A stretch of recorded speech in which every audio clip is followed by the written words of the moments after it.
So I have decided to make my own gloves. So I've got out my old Sailor Fuku pattern that I use, which is just a trace of my own hand, as you can see.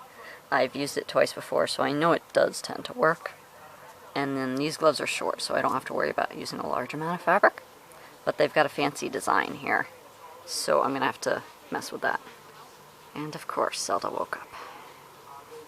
So I was going to continue and cut this, but now I have a problem to get rid of before I can do that. But I'm going to cut it out ×2. And then I'm going to cut out an extra piece for the ruffle, because the plan is going to be to kind of make a scallop on the end and flip it inside out. Yes, you're in the way. Okay, so I finished my sewing, and I did what I have to do with scallops. I cut my edges. Time to flip them and prep them for sewing together. Yeah.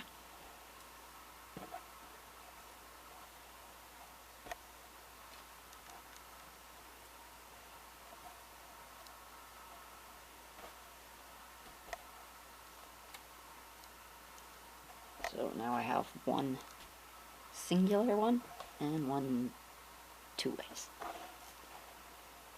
And these both need to be the outsides.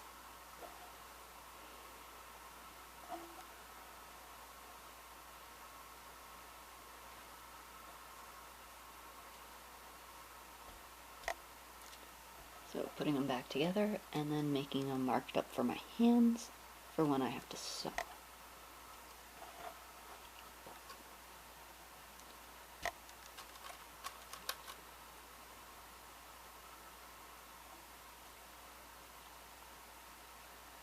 So I'm pinning it close, but I will have to do zigzag stitches, so my pins will not technically be anywhere near where they end up. Just because zigzags are a little wider. The pins will just give me an idea of my finger shapes.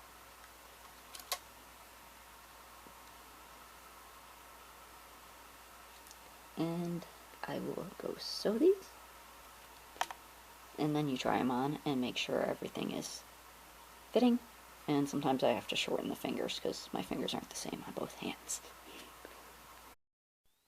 Hard to see, but I found myself some tissue paper to try and help my machine out, but it's still dropping stitches.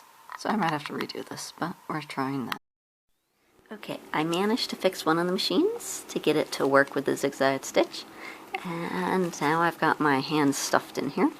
It didn't quite come out perfect, so I had to do some extra stitching, and I think I need to do some more on my two middle fingers there.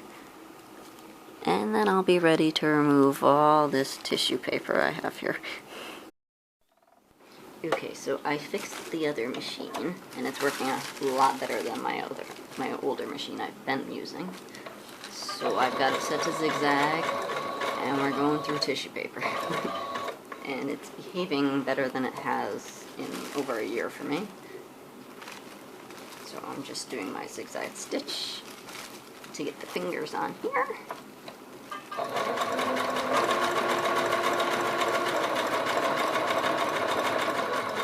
When I finish, I will test and adjust. I usually don't get it perfect the first time.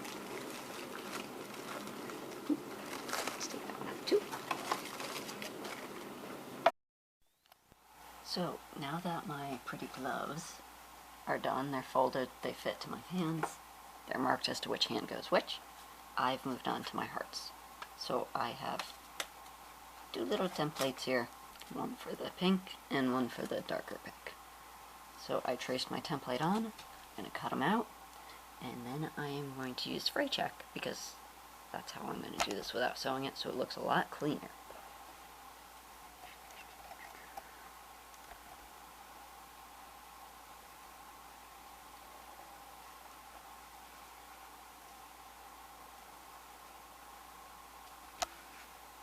I don't have a lot of the pink left, so this is what I'm going with.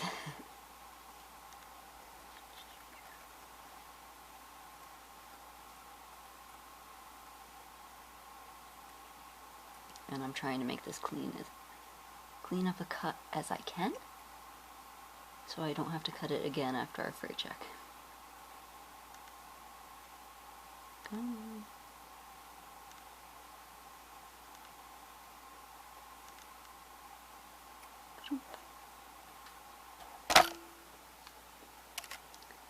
There's my first one. And now I freight check, dry, cut the other pink, get them together, and sew them onto my gloves.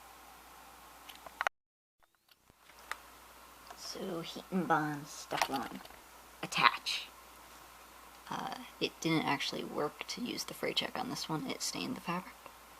So I'm just going to heat and bond it, which means attach, heat and bond, and stencil my template on here and then cut it out. Check for adherence, not quite ready. But this one came out great. Okay, I've got everything cut out and I'm ready to adhere. So this is heat and bond, ultra hot. So it's pretty much a heat for 10 seconds. Make sure everything adhered good.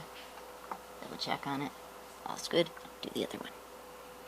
And then I will decide how I want to attach it to my gloves. Gloves are finished.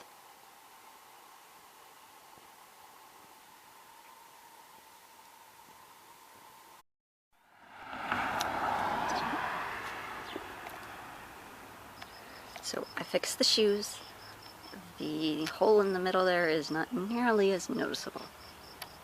And they're looking nice now. I'm satisfied. Time to move on.